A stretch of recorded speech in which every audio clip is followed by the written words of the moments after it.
Vamos tirar um momento para questionar tudo, mergulhando no mundo filosófico de Marco Aurélio, um dos maiores filósofos da história, que por acaso governava um império enquanto lançava bombas de sabedoria, como se estivessem saindo de moda. Pense nele como o coach de vida mais improvável do mundo antigo, parte imperador romano, parte guru de autoajuda e 100% um filósofo pesado certificado. Imagine Atenas por volta de 300 AC, um bando de filósofos em togas, debatendo sobre a vida como se fosse a mais intensa luta intelectual da história, só que sem as jaulas. Entra o estoicismo, o original, calma aí, cara, da filosofia, muito antes de existirem pôsteres motivacionais. É como ganhar um canivete suíço mental, mas em vez de um saca-rolhas, você ganha resiliência para lidar com as doses diárias de absurdos da vida. Imagine se sua vida fosse um seriado, e o estoicismo fosse o roteirista, transformando cada reviravolta em uma lição. Nascido em 121 DC, Marco Aurélio não era aquele tipo de imperador, vou esmagar você sob minhas sandálias. Enquanto outros estavam conquistando terras e dando festas épicas, Marco provavelmente estava num canto quieto,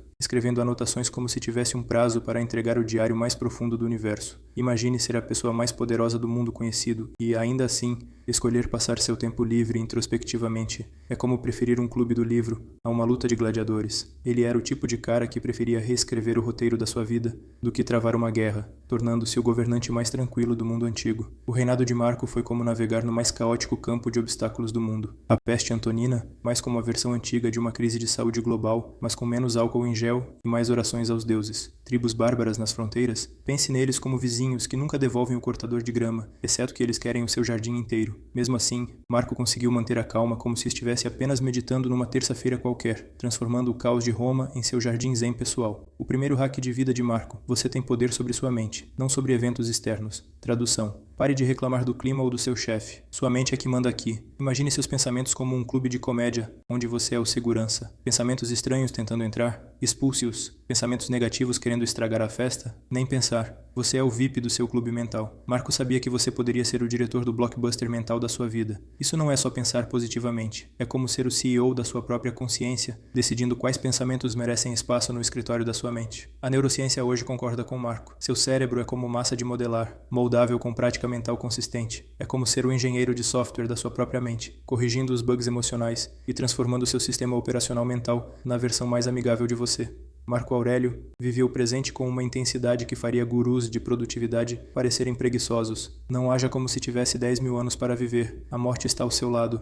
Ele avisava, não para assustar, mas para despertar você. Viver no agora não é apenas uma moda de meditação, é uma fuga da prisão mental do passado ou do futuro. Marco sabia que a maior parte do sofrimento humano vem de remoer o passado ou se preocupar com o futuro. Viva o momento, ou você está apenas emprestando problemas do amanhã. A aceitação no estoicismo não é sobre desistir, é sobre dominar a arte do mé. Tudo acontece como deveria, ponderava Marco. Não porque era preguiçoso, mas porque sabia como transformar limões da vida em limonada filosófica. Isso não significa ser um capacho, é ser um ninja mental, usando os desafios da vida como seu dojo pessoal. Marco valorizava a flexibilidade mental, transformando cada bola curva em um momento de aprendizado. Aceitar estoicismo é como usar os golpes da vida como passos de dança. Marco não queria dizer para aceitar tudo passivamente. Ele queria que você reformulasse os desafios como oportunidades de crescimento. Estudos mostram que quem faz essa ginástica mental se recupera melhor, como se tivesse um trampolim emocional para amortecer as quedas.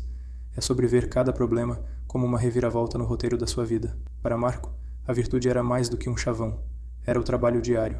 Se não é certo, não faça. Se não é verdade, não diga. Ele aconselhava, o que parece fácil até você navegar o labirinto ético de governar um império. Para Marco, virtude era como instalar um sistema operacional ético, atualizando constantemente seu software moral. Num mundo onde ética pode ser tão clara quanto lama, Marco acreditava em viver seus valores, não apenas falar sobre eles. Marcos via a virtude não como um troféu, mas como uma prática diária. Sabedoria, coragem, justiça, autocontrole, tudo em beta. No mundo atual de ética performativa, a virtude genuína é como encontrar um diamante real em um mar de zircônia cúbica. Marcos provavelmente riria da nossa performatividade superficial, pressionando por substância em vez de estilo, integridade quando ninguém está olhando. Ponderar sobre a morte não é mórbido, é o hack de vida de Marco para fazer cada momento valer a pena. Para ele, a morte não era algo deprimente, mas um lembrete do que realmente importa. Psicólogos modernos concordam. Pensar sobre a mortalidade nos faz viver de forma mais autêntica, como se a vida fosse uma edição limitada. É viver cada dia como se fosse o último, mas com a sabedoria de fazer valer a pena. A ideia de Marco de servir ao bem comum estava à frente de seu tempo. Ele sabia que nossas ações têm efeitos colaterais, muito antes da internet. Suas escolhas não estão num vácuo. Elas são como pedras lançadas num lago, exceto que, em vez de ondas, você cria maremotos de karma. Marco entendia que todos estamos conectados neste grande experimento humano.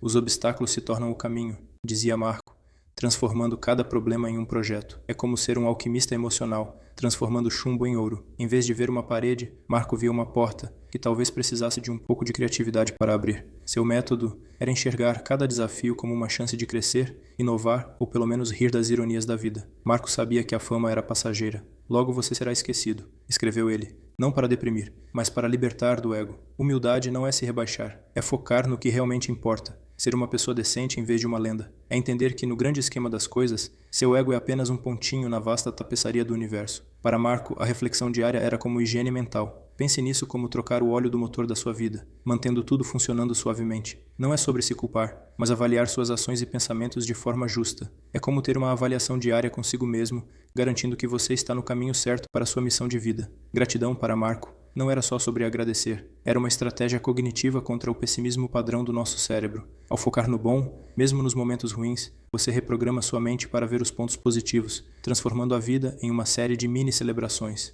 Marco sabia que gratidão não era só para a véspera de Natal, era para todos os dias, tornando o mundano milagroso. Marco Aurélio não foi apenas uma figura histórica, foi um coach de vida para todas as eras, oferecendo um mapa para atravessar o caos com humor, sabedoria e resiliência. Sua filosofia não trata de alcançar a perfeição, mas de navegar a jornada humana com todos os seus desafios e peculiaridades. Então, da próxima vez que você estiver estressado, pergunte: o que Marco faria? Provavelmente respiraria fundo, anotaria algumas ideias e enfrentaria o dia como se estivesse resolvendo outro problema do tamanho de um império antes do almoço. Num mundo onde todos estão tentando hackear a vida, Marco foi o mestre, mostrando como viver com leveza, aprendizado e muito menos drama. A sabedoria de Marco Aurélio perdura não porque era grandiosa ou revolucionária, mas porque era profundamente humana. Sua filosofia nos lembra que a verdadeira grandeza não é medida pelas coroas que usamos ou pelos monumentos que construímos, mas pela forma como enfrentamos nossas batalhas internas. Em uma era consumida por distrações, as palavras de Marco são um convite gentil para voltar ao que realmente importa. No fundo, a filosofia de Marco é um convite para estar presente, encontrar alegria no simples e agir com propósito. Não se trata de escapar do caos da vida, mas de encontrar paz dentro dele. Sua sabedoria não promete uma vida perfeita, promete uma vida bem vivida, onde cada momento é abraçado como parte insubstituível da nossa história. Então, o que podemos tirar disso? Enquanto você navega na sua própria jornada, lembre-se das lições atemporais de Marco. Lidere com virtude, abrace desafios como oportunidades e viva com gratidão. Deixe de lado a necessidade de controlar o incontrolável e, em vez disso, foque em dominar sua mente. Num mundo que frequentemente parece esmagador, Marco Aurélio nos oferece mais do que uma filosofia, nos dá um presente, a coragem de encarar a vida como ela é, com graça, resiliência e uma esperança inabalável.